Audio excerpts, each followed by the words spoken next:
beautiful people. Welcome back to Organizing an ADHD Brain, where the perfect place to start is right where you are. I'm your host, Megs Crawford. I'm a professional organizer, an ADHD coach, and a fellow work in progress. Because let's be honest, we're all work in progress. This season 3, we're talking about the messy middle. Not about the before, not about the after, but all of the stuff that comes in between. Because let's be honest, there's a lot of stuff that comes in between that perfect before and after picture. So let's jump right in. I'm so excited to introduce you to my friend Megan. We met probably over a year and a half ago. She had reached out to me on Instagram and I was so excited because she had over 10,000 followers. And I was like, what? You want me to be on a live with you? I was so honored. And we did. We had a really cool conversation. And since then, we've kept in touch about the ADHD world, what's going on. And I'm really grateful to have you as a friend. Welcome to the podcast. I can't wait to talk to you. Thank you so much for having me. Your expertise is ADHD at work. So Megan is an ADHD coach. She's also ADHD at work on Instagram. We're going to talk about the messy middle, but first tell us a little bit about your ADHD story and how you got into the work that you're doing now. Sure. So where does my ADHD story begin? It probably starts long before I was actually diagnosed, but I was a late diagnosed, as most women are these days. You know, millennials and Gen Xers are getting all diagnosed right now because our kids are getting diagnosed. And so I was working for early childhood special education for probably over 10 years before I even got diagnosed, right? So I'm working for a center that its one job is to diagnose kids with developmental delays or other areas of disability and supports that they may need, right? And so every day I'm working with psychologists, with occupational therapists, physical therapists, speech and language pathologists. And then I have a graduate degree in social work. And it did not dawn onto me that I actually had ADHD myself. And once I realized that there's something else going on, I contacted my provider and was like, hey, I need to get tested.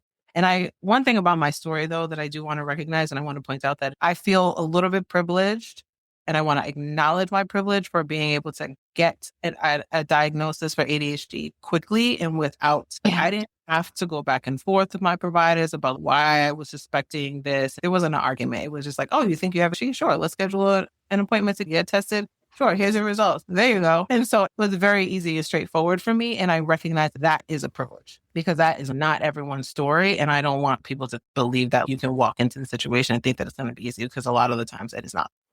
But I just happen to be in an area providers listen. And that's a blessing in a lot of ways. So after I got diagnosed, my whole world just kind of opened up. And I was already at a place where I was looking to pivot my career. And I really wanted to specialize in HR. And so in HR work, I was in a manager position at the center. So I was working with a lot of our staff that were also struggling with ADHD and some other disabilities too. And so, connecting with our HR departments and getting them resources and what they needed. And I just really felt like there was a disconnect between what companies are providing their employees versus what supports they were expecting their employees to provide to their customers or their clients. And I'm like, yes, our families and our kids need the support, but so do our staff. They're also people, they're also adults that are struggling in this particular work environment, and they also need support. And to ignore that, but then expect them to provide an excellent service to others just didn't make sense to me. And so I wanted to be able to dig deeper in that particular area. So in addition to the MSW work, which is a really strong foundation in like mental health, and then adding the certifications and expertise and work experience in HR. So I just kind of combined it all and then adding my own diagnosis to the mix. And so I just created a company out of that. And you've done some really beautiful work. You held workshops, you hold live sessions, and it's really just about encouraging people to find what works for them. And I worked with a client a little while ago on organization, right? We're focusing more on the home life, but she had mentioned that she was nervous to find accommodations at work or even submit for accommodations at work because she didn't want it to be an excuse. She didn't want to use her ADHD as an excuse for not doing something or doing something, when at the same time, it's not an excuse. It's more about understanding what you need and being able to ask for it so that work becomes a little bit easier. Can you talk to that? Sure. Like, I truly believe this statement of she is not an excuse, but it is an explanation. And there's no reason for you to struggle. So if you are struggling, you can get support, and then you have some legal backing currently, even though it's currently under attack. Fair enough. Yes. And cases are still winning. And so like you have the support, the legal support to be able to ensure that you have access to services. Now, I understand fully the discomfort with disclosing in the workplace, because that can sometimes be a part of the process, right? And then you know your work environment better than anybody else. And you know whether or not this discriminatory practices what's happening within your office, and being fearful of that and retaliation and like lack of understanding, like those are all valid feelings and honestly happen within the workplaces, right? And so HR is going to protect the company first, and discriminatory cases are filed regularly. But at the same time, if you are working for an organization that is very supportive, and I know many, I work with several organizations that are extremely supportive of their staff and really want to ensure that they're positioned to be able to do their best work, then you can get the supports that you need. And then also there's a ton of other additional supports that you don't actually need to even communicate to your employer about, to ensure that you're not positioning yourself to struggle at work with ADHD. Yeah, that's beautiful. I had a friend of mine who was on the podcast. Her and I were managers together in the corporate world. And I remember when she got diagnosed and she came into a team meeting and told all of us. And I looked at my leader to see what he was going to do or say. And it felt awkward. It felt so awkward. I talked to her probably about a year later, and she said she would never disclose her ADHD at work again. It was something that she now understands that was not safe for her to do in that environment.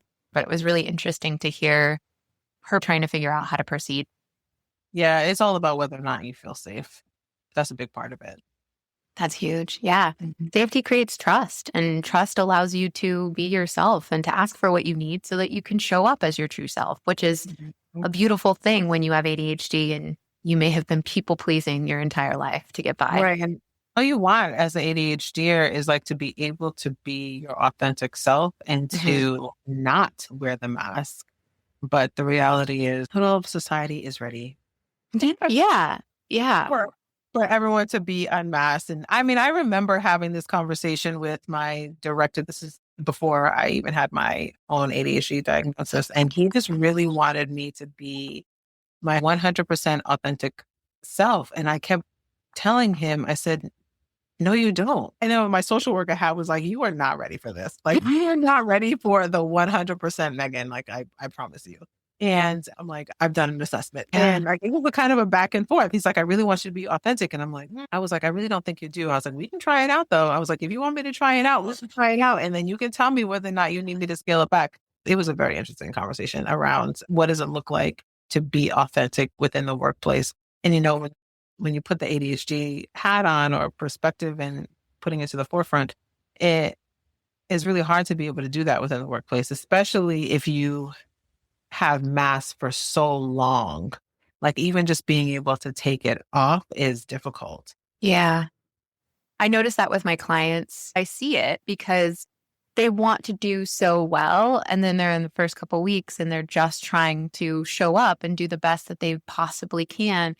And then it finally comes to that time where they're not at quote unquote their best. And they come to me and they're like, you've now seen me. You see the real me and you understand who I am. And it has been such a gift for me to grow through this space and to be in spaces where people accept me at my very best and at my very worst. And I get to show up no matter what with people loving me the whole time, which has been very interesting to see that. But it is through trial and error and understanding where your safe spaces are to actually do that. It's not like you can do it overnight. You have to truly practice to understand what you're comfortable with too, because it is a whole process. I've actually been having these internal conversations or talking to myself about safety too, and whether or not, like, do you wait until the space feels safe or do you force it to be safe? I've been thinking about this in the context of social media personally and showing up authentically in a social media space. I've been trying to figure out where I'm landing there. And so I've been looking at and studying the way that other people have been presenting themselves on social media. And maybe it's just a psychologist brain of mine. And just thinking about, how do I want to show up? And like the differences between people just like, listen, this is who I am. And if you don't like it, then you don't have to follow me and keep it moving. Versus other people that are putting on kind of a performance and you don't really know where people stand. Like differences between the following, the feedback, the comments, and whether or not you just show up as your authentic self and then allow the world itself to filter. Or are you trying to filter it intentionally, or are you allowing it's like the world itself to filter kind of thing? Like, when you like be your most authentic self, the people that don't need to be in your world find a way to disappear. And so I've been thinking about that in the context of social media too. I'm doing this because I'm also seeing a lot of content on social media and just in the world. And we talk a lot about the challenges and the problems and the struggle, but we're not always getting to the solutions and for the strengths. Also, my hope is that people are seeing this content and they believe that they can actually do something about it and they can get the support that they need and they can accomplish the goals that they want to accomplish. They can clearly identify what those things are in the first place, right? They can bring clarity to their life. They can have positive relationships. They can have positive experiences at work. They can keep their job. They can find a career path that they actually want to be on. Like they can live a life with joy. All things are possible. And so it's hard sometimes when you just see the ADHD struggles all the time. It's like, ha, ha, ha, ha, ha. But behind all of that, are your bills getting paid? Like, are you going to work and not being sad? Are you having arguments with your supervisor that you don't necessarily need to be having? Are you on performance improvement plans that you can get off of? And so those struggles are real, so worth the solutions. Let's take a quick break. If you're enjoying this episode, I have a quick favor to ask. Could you take just a minute to leave a review? I know. Every podcast asks, but here's the deal. Your review helps other ADHD brains like ours find this show. Plus, reading them seriously makes my day. So if something in this episode has helped you, made you laugh, or even made you feel seen, let me know by leaving a quick review. Thanks for being here. I appreciate you more than you know. Now, back to the episode. I find myself comparing to some of these reels that I see sometimes that highlight the struggle. And because I've implemented so many tools in my own life, I don't see myself there anymore. Mm-hmm. And then it's like this weird internal dialogue, well, I'm not ADHD enough anymore because I've actually worked on this. And then I'm like, what is that I'm telling myself? Like saying it out loud sounds insane. But it is because there's so much that we can do. It's just that now because there's so much noise, so much information out there, it is hard to know where to start. I'm using that in quotes because it's more about understanding how to continue. What is one step I could take toward the most interesting thing right now that I can start to understand how to make a difference in my life? I appreciate you saying that though, because I've been thinking about that a lot lately. Yeah. And then in the context of, the business side of like thinking about social media too, or just like marketing communications is not my strength for myself. Like, sure, I'm like, get the hell out of something for somebody else. But, there's not a lot of emotional attachment to it, right? It's cleaning your room versus cleaning somebody else's room. But what was I going to say? But on the business side of it, it's thinking about not feeling like ADHD enough, right? And then thinking about how everybody's kind of talking about the struggle, but like, those are also marketing tactics, right? But then it does feel like a disconnect because it's like, okay, well, do I even know how to speak to the struggle anymore? Because I'm not necessarily experiencing it. I see it all the time. Yeah. But because you put tools in place, like there are certain things that you just don't struggle with as much anymore. Or if you are struggling with it, like you don't necessarily feel the same level of shame or guilt because of it. You're just like, oh, well, this is an ADHD day. Mm-hmm. Like yesterday I was not as productive as I would have liked to be. But at the same time, I recognized that my body needed rest and rest is also a priority. And so now I'm not complaining or feeling guilty or shaming myself because I'm taking a 15-minute nap when that's what my body needed. And 15 minutes really turned into an hour and a half, but that's also okay. Like, oh, that was okay because that's what my body needed at the time. And I feel better. And because I feel better, the next hour and a half is going to be way more productive. I know that if I take that moment of rest, because rest is a priority, I'm listening to my body. I know that when I wake up, I know that I can get right into work and I can be more productive than I would have been if I'm just trying to force myself to work through it. Right. And so, but before accessing coaching for myself, before learning a little bit more about ADHD, before digging deeper into the neurobiology and neuroscience and ADHD, like I was feeling guilty about that. I had a lot of shame about needing to rest and to take a break. And it was like, rest, who does that? You just go, go, go, go, go, go, go. Isn't that how life is supposed to be? And when the whole world around you is like, no. We're all measured by our productivity, right? And if we're not productive, then what are we worth?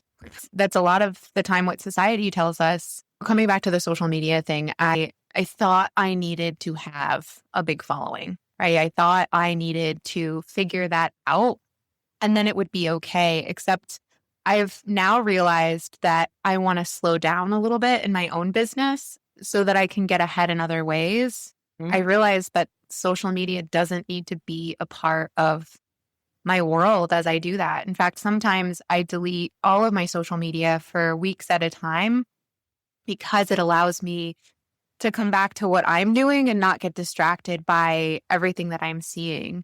But you really do have to pause and analyze what is your purpose and how are you drawing people in. And I finally, at first I was like, oh my gosh, there's so many incredible people making all of these incredible videos, but that takes a lot of time. So much time. So I've been posting on Threads a little bit more because it's just been easier to just write a couple of sentences and try to get information out there than it is to making sure that I'm doing the filming correctly, making sure that I'm editing, making sure that I'm finding the right soundtrack that goes along with it, making sure that there's a caption that also goes along with it.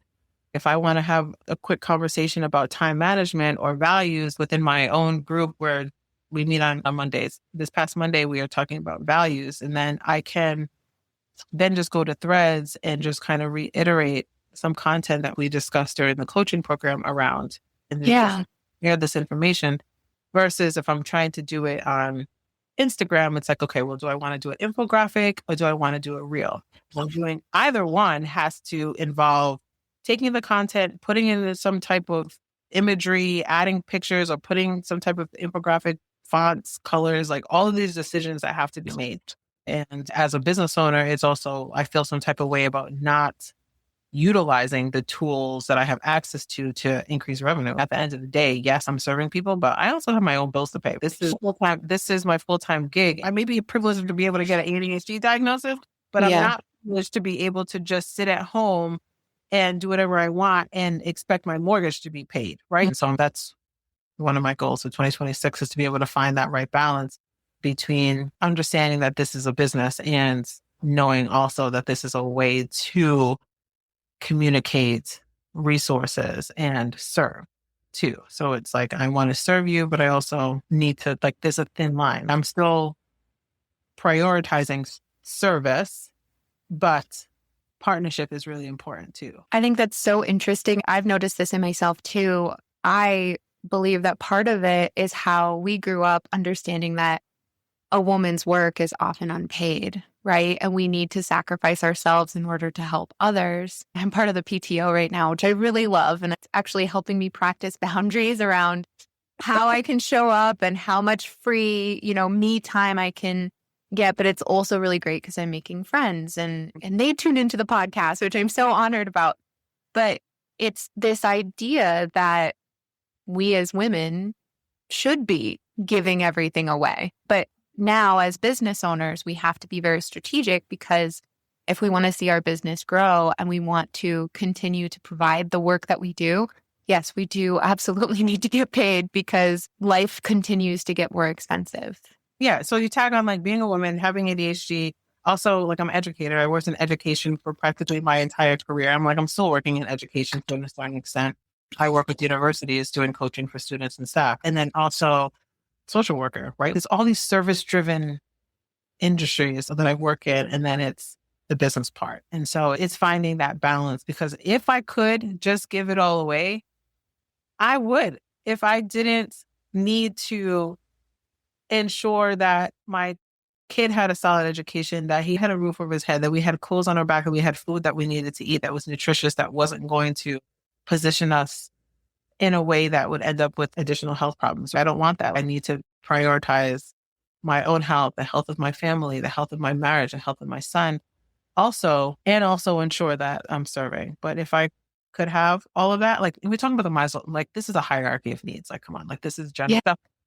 But if I was in a position where all of the basic stuff was taken care of and being able to just offer free things, I mean, I probably would, right? Like I have a heart of service and giving. It's hard when you know that you need to roll it back so that you make sure that you're covered first. But, that's also in business principles, like pay yourself first and that kind of thing. Yeah. And you mentioned the health of everything. It's the health of your business too. And what's interesting is we do offer so many free resources. Like this podcast is free, right? And your live sessions on Instagram are free. Your Instagram content is free. Whatever we put out there is free. And then most of us have free resources on our website so that you can begin to get the help that you need. And then to be able to work one-on-one with an ADHD coach, that's also a privilege, right? To have the ability to spend money on that and to understand that that's something you can do. But then there's also communities. There's communities that are a lot less. Or you could get your work to start to pay for something like this, or your HSA card. I've had clients use their HSA card for an ADHD coach before. Same. And that's why I partner with a lot of organizations too, so that their employees can get access to supports, right? Like it's a win-win for companies too. It is more expensive to fire and hire than it is to just educate and support the people that are working for you already. Yeah. Right. And the data is already there. And like, I don't know why people keep denying the fact that this is true, but it's true. Providing your staff and your employees with coaching specific around ADHD and like your direct employees, but then also their managers. I like to add a line item within the contract around like allowing some time and some space for us to have a group conversation around this, because it doesn't matter what kind of additional supports that I bring. If the manager who has more impact on an employee's mental health than their healthcare providers do, it's important for that manager to fully understand, like, what does it look like to lead a team of neurodiverse employees so that you're not doing things that are having a negative impact on them. Because otherwise, if I'm just spending one-on-one time with your direct employees and all we're talking about is trying to navigate the challenges that they're experiencing with their direct manager, it's like, okay, well, there's only so much you can do if you have somebody constantly triggering you. You're going to have to get away from the trigger. No, that makes a lot of sense. I wanted to pivot because we talked about this really awesome story that you shared with me. I think it was back in December. And I remember that week just continuing to think about it. It was on my mind. And I thought you were so brave for how you experienced this situation. So we were talking about the messy middle, and I'm like, tell me a story about the messy middle and how you conquered it. So can you tell us about your book? Sure. So I am putting together this workbook to help support people create their own accommodations to help support them at work, right? It's walking you through your own journey to understand like what your weaker executive functions are, and then also what accommodations you can ask for your employer versus what accommodations you can just kind of put into place for yourself. And so it's a workbook designed to walk you through this process so that you can develop an own set of strategies and accommodations that you can either just implement yourself or you can take if you're working with a coach, be like, listen, I was working on these things, and what are your thoughts around like these strategies, and why does this work? Why doesn't this work, et cetera.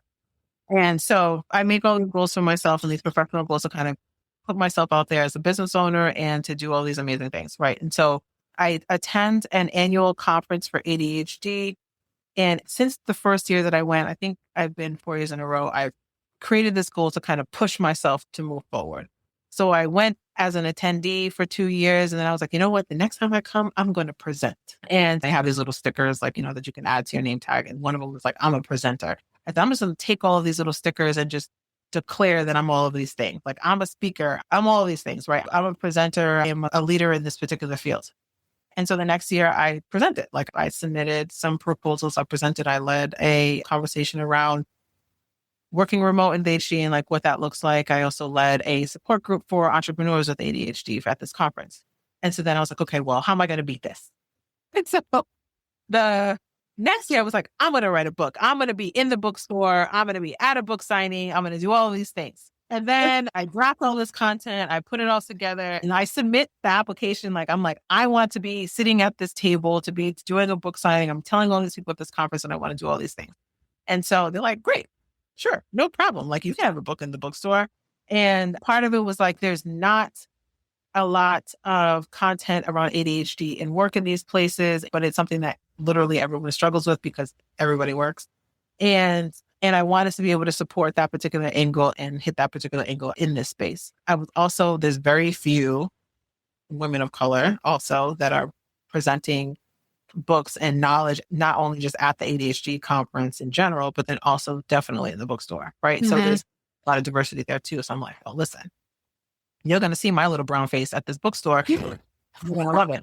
But then the deadline is creeping up. And so I'm like, okay, well, now I have to finish this book, this content. And I'm like, I really need to send it to an editor in order for it to be done. And this timeline is creeping up faster and faster. I am not accounting for toddler life and toddler time and just energy expenditure around literally everything that's going in my life. And then my mom passed away. There was just a lot going on in order for me to make this book come into life before this conference. And so then I emailed them. I'm like, listen, this book is not going to be printed in order for me to sell it at this. This book isn't going to be done, first of all. It's not going to be done and then it's not going to be printed in order to sit at this table to do this book signing. They were like, well, I have a QR code and I have a website that's like, you can do a pre-sale. And they're like, well, if you want to still come, you can. I'm like, okay. And so I go to this conference. I'm sitting at this book signing. There's no book. And so as people are like walking, all these emails come out that are sending to thousands of people saying that I'm at this book signing. I'm walking around the conference and people are like, oh yeah, aren't you having a book signing? And I'm like, I'm having a fake book signing. But in retrospect, would I do this at other conferences? Probably not. But like an ADHD conference where it's just all around like acceptance and everybody gets it and you don't have to explain yourself, I felt comfortable enough and safe enough to be like, fuck it. Like it is what it is. And I'm just going to show up and then I can talk to people about it. I can still have conversations around ADHD and work and what it looks like, the struggles, the accommodations, like the process to help support people. So I'm just going to do it. And so people are like, oh, you're going to be at the book signing? I'm like, yep. Just to let you know, there is no book. I was like, however, you can scan this QR code. You can sit here and talk to me about, whatever needs that you want to talk about. And I will make it happen for you eventually when this book gets done. I love that. Yeah, it was such an interesting experience because, I just swallowed my own pride and recognized that I don't have to be perfect and I don't have to show up perfectly. And if I don't have it, I don't have it. Yeah. But I will, and you will get it. And this is still a goal of mine. And I am putting in my own accommodations in place in order to ensure that I can support myself appropriately to get this done. And so, yeah, that's my messy middle story. Love it. As you're sitting here talking, and as I've known you, I see you one day having multiple books and multiple published things, a New York best-selling author, whatever your dreams are. And oftentimes we, again, see these people and all of their accomplishments and then start to judge ourselves. But what's cool about understanding the messy middle is that in order to get to all of those books and to get to all of the quote unquote success that you see on the outside is the journey along the way. And how cool is it that your first book signing was without a damn book? And it doesn't mean it doesn't exist. It just didn't exist in the real reality of this world yet. But that is part of your journey to help you teach yourself what you need to continue to grow. And I thought it was so powerful that you could share that. And thank you. Because I know that you shared on Instagram about that experience too. And that, like, what a gift it is to not only be able to show up at an ADHD conference and be accepted for that, because everyone was like, yeah, that's pretty cool, right? Like, that was the first thought. I wasn't like, wow, how dare you not have a book? It was, that's pretty badass that you showed up. How freaking cool. I'm just really proud of you.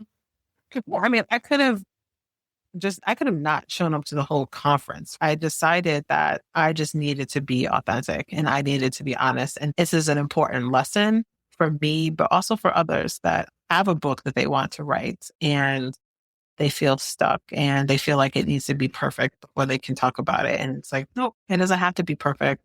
You can walk imperfectly and still be successful and still get this book done. And that means I need support.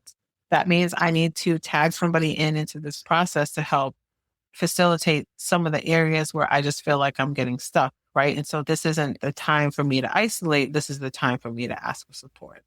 Oh, I like that a lot. I wrote down need supports because oftentimes when we get to the point that we are getting burnt out, right, or it's all coming in from multiple directions, we try to push harder.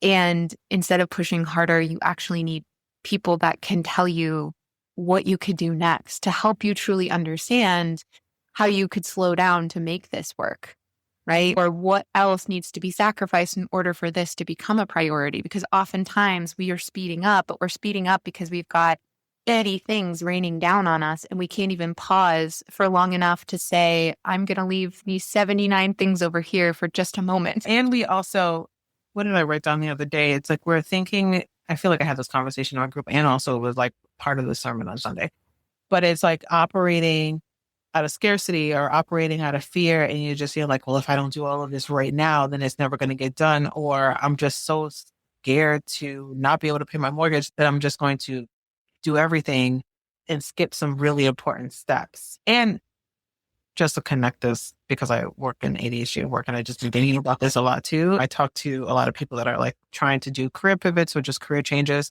and or just hate their job and are quitting and looking for a new one. And this job market right now is horrible. There's a new strategy and a new approach. This has really started last year, maybe even the year before, but the approach to hiring isn't applying to 15,000 jobs. It's trying to identify maybe the 1 to 10 that you actually want to do, slow down a little bit and be more strategic.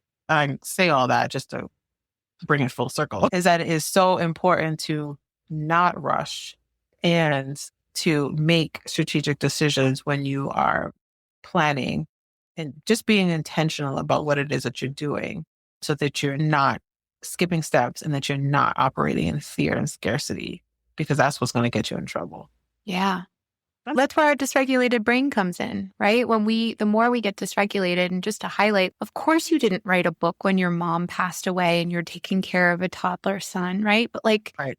we don't look back on that and say, wow, that took a lot of time. Of course, I didn't write a book. We just start to beat ourselves up instead of taking that into consideration. But grief is incredibly dysregulating.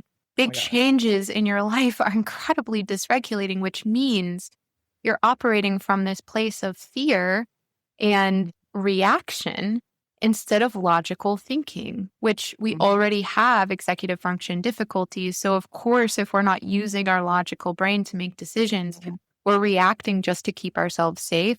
And oftentimes we think that speeding up is going to do that. And it's just not the case. It's not. It's not. Yeah.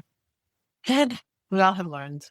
I remember when you and I first started chatting, you had hired a professional organizer. And now a year later, I saw you talking about this on your Instagram the other day about starting to just make small changes around your life in your own house. So how do you see yourself as an ADHD coach, someone who focuses on work, but also as someone who runs a business? How do you consider yourself organized? It's funny because I'm partnering with this organization in New York around providing some workshops for their staff.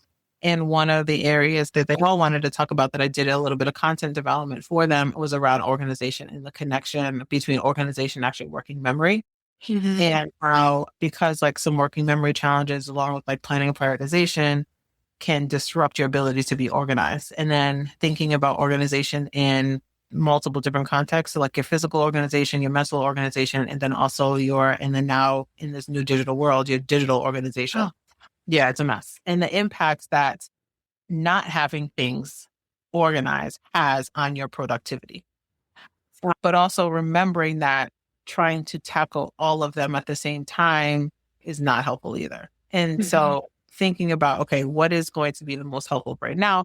and then working on that, and then maybe moving to another area if it feels like it's appropriate. And so when I think about myself as a business owner being organized, like I prioritize my digital organization more than my physical organization, and then put strategies in place to help with the mental part of the organization too. So if I had to prioritize them, it was like digital, mental, and physical. And the digital organization is really important for me, especially since my entire business is virtual, right? And I have a toddler home most of the day. So if I'm trying to work on stuff, I need to be able to access it as quickly as possible. And I don't have time to just be trying to search for everything. Yeah. Like when things are not in place, whether or not it's in my email, what's in my files, what's in my Canva, like I'm creating a lot of content in Canva, like in presentations in Canva, like I need to be able to access that information as quickly as possible because I have limited time, and I need to be able to just move from one step to the next without being distracted or dysregulated because I can't find something. Yeah. And so my digital organization is more of a priority for me in the context of my business. So like, when I was posting on social media, I think the physical organization is one of those things where it's not that I like 100% ignore it, right? Because I know that having a cluttered physical space can also be very distracting and dysregulating in a lot of ways. But I also recognize too that it's not the top priority for me. And so I can make a decision, like if the clutter that's on my desk is bothering me to the point where it's becoming distracting, then I'll take a second and I'll put a little timer on and be like, okay, let's just clean this up really quickly so that I can move on to the next thing. Yeah. But if it's not, I'm just like, I have blinders on, like I'm ignoring it and I'm just doing what I got to do. And then I created like other systems so that it doesn't get too out of control. And so, like, especially with like toddlers and kids and toys, and it's like, the holiday season and all types of stuff. So like after the holiday season, like I took a couple of hours and be like, okay, this toddler toy crap needs to be together because I can't. And so it's being intentional about like what you're going to focus on when it comes to like organization. So business-wise, digital organization is extremely important in order for me to like function. And the physical organization kind of just like sits in the back burner. Like if I was seeing clients in person or like in my home, like a psychologist or something like that, then, physical organization would be more of a priority. But I'm like, ain't nobody over here anyway. And so if it's not disruptive, then I don't care. And then the mental organization part, that's when I'm also studying for a licensure, right? For my social work license.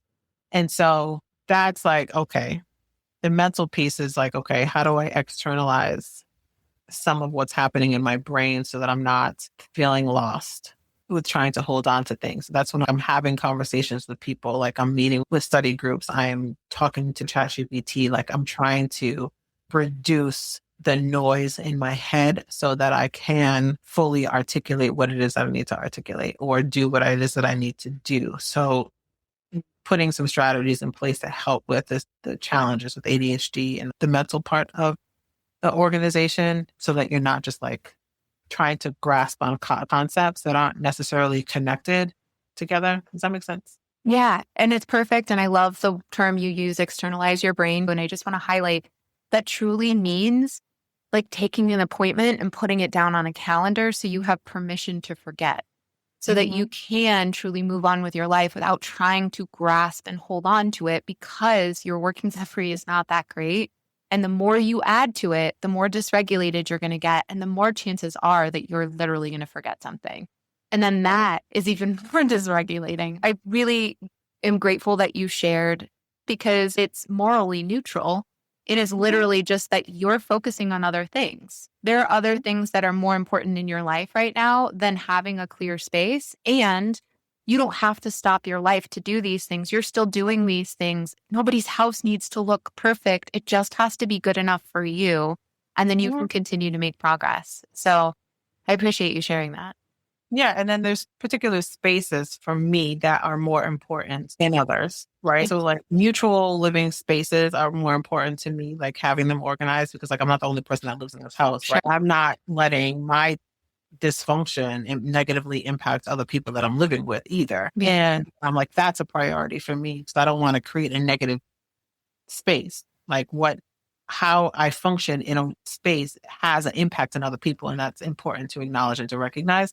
And so making sure that I do Like I tend to leave my headscarves like all over the house, but I will go and collect them all right on the stairs so that I know that like the next time I go upstairs, I will bring them up. And I have certain rules that I put in place. Like if this stuff is going on the bottom of the stairs and I know that it needs to go there, the next time I go upstairs, it's all coming with me.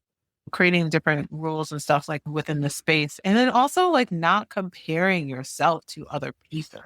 Oh my And God, yes. In-laws' house, and their house is, it's like 4 times the size of our house too, right? And like the refrigerator is 3 times the size of like our refrigerator. And they have all these like nice like organizational things, like all like the little, things that you see on Instagram and Pinterest and like the things that spin and like the bins of containers. And she has like all these rules and stuff around like when to use what eggs. Right. And so like, and so I don't, but our refrigerator is a portion, like a percentage of that size, and putting all of those organizational things in there just doesn't make sense for the space that we have. Or it would be really nice to have a refrigerator that functions that way, but like our refrigerator doesn't function that way. Like it doesn't even have the space in order for it to function that way. It's like not holding on to like that comparison piece and allowing you to feel and internalize that and feel a certain way because your refrigerator doesn't look immaculate. Like, can I find the milk? Yes. So like when I know that if things start to get buried and we can't find stuff, so there's not like those rotting things that are in the back of the refrigerator, because that always happens. That's when I build in time, like in my calendar to be like, okay, at least once a week, I'm going to go through. It's like when we go grocery shopping, it's not really necessarily once a week because I'm not that organized, but it's really like it's connected to another task that I'm already doing. I obviously have to put these groceries in the refrigerator. And so in order for me to do that, I need to rearrange, reorganize, clean out that space. And so I tie, it's like, what do you call it? Like habit tasking? Yes. And so it's like I already have a habit of going to the grocery store, getting groceries. And so I just add to the habit of like cleaning out the refrigerator around that same time. And so habit stacking. That's what I was habit stacking.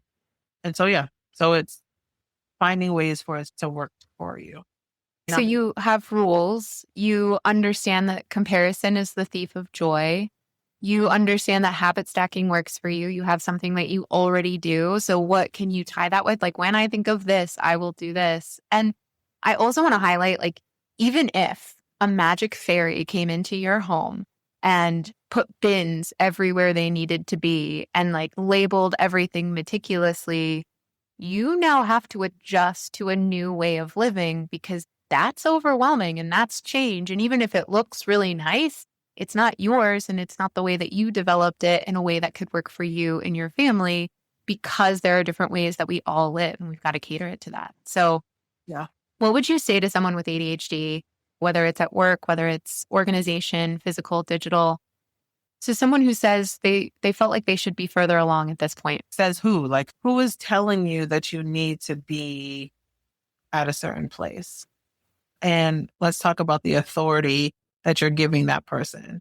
And are you okay with that? Them having that level of authority over your life and that level of control over your life and the level of impact that they're going to be having on your emotions just because they said you should be doing X, Y, and Z. It's so beautiful.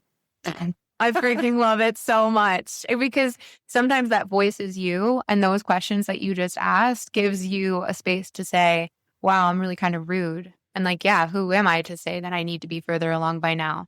Aren't I exactly where I need to be? I think I saw this post the other day. This guy was talking about like living 40 years and like, people getting at this place when they're like in their 40s and they're like trying to better understand their lives and like, they're like, and using that should word, like I should be so-and-so doing so-and-so by now.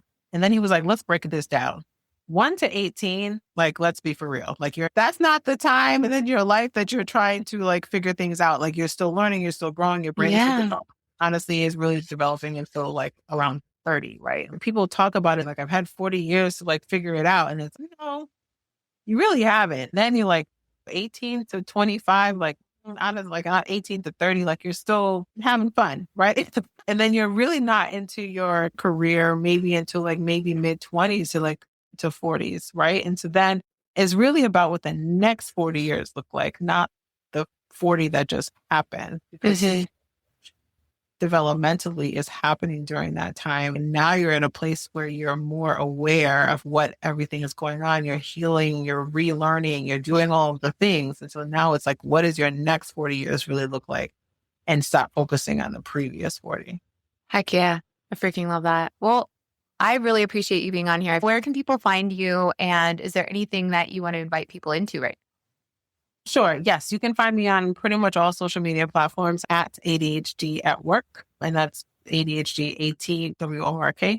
And all platforms, because I just put my name on all of them and then dabble into all of them when I really just focusing on one, but there.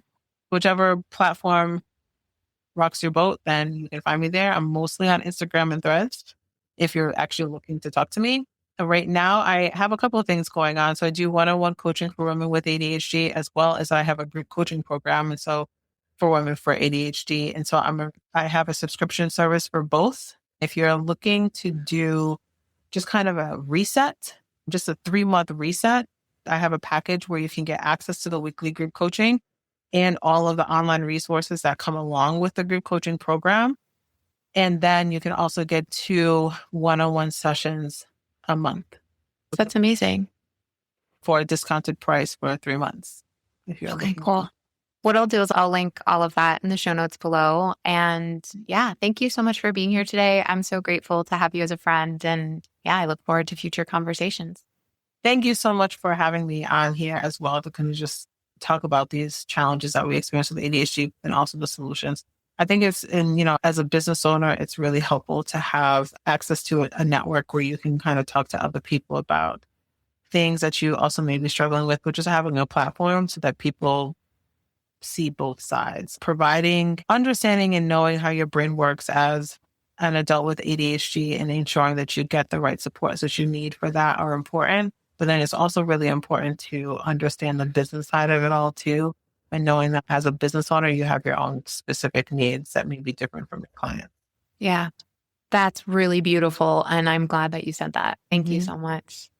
Thanks so much for listening to Organizing an ADHD Brain. Just remember, I am not a doctor or a mental health professional. Everything I share here comes from my own lived experiences or my professional experience coaching other ADHD humans. If you need medical or mental health advice, please reach out to a licensed medical professional. What you hear on this podcast is for support and education, and how you use the information is completely up to you. For more resources, free downloads, and different ways to work with me, whether through coaching or the community, please go to organizinganadhdbrain.com. And don't forget, the perfect place to start is right where you are.